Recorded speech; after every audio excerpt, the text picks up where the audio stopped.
On est dans un atelier de couture qui s'appelle l'atelier Bakita pour des femmes essentiellement victimes d'exploitation sexuelle, de traite des êtres humains, où elles peuvent tisser des liens entre elles, faire équipe, apprendre à ce que leur corps qui a subi en général devienne un peu comme un artisan en fait, puisqu'elles apprennent la couture.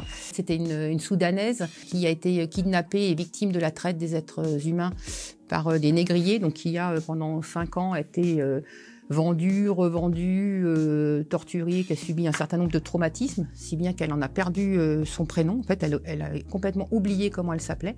Elle a été nommée en arabe Bakita, qui veut dire la chanceuse.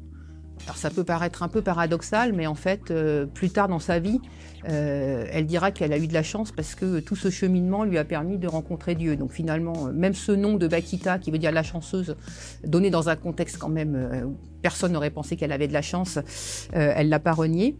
Et puis, vers 14 ans, elle a été vendue au consul d'Italie, en fait, à Khartoum. Elle s'est occupée d'une petite fille dans une famille italienne. Et puis, je pense que quand elle avait 16-17 ans, en fait, elle a accompagné cette petite fille dans un endroit, dans un catéchisme. Et en fait, elle y allait pour un temps donné et elle n'a pas voulu ressortir. Elle a dit qu'elle avait rencontré le Dieu qu'elle ne connaissait pas, mais qu'elle avait depuis toujours dans son cœur. Elle sentait qu'il y avait quelque chose qui était là et elle l'a découvert.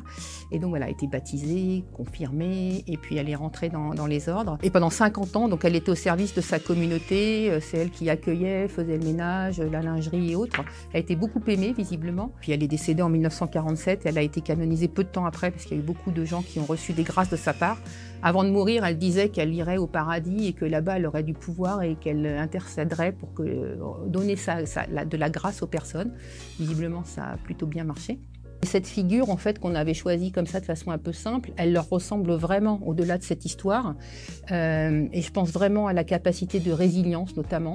Et puis, un désir ensuite de se réinvestir, et notamment par le travail ici.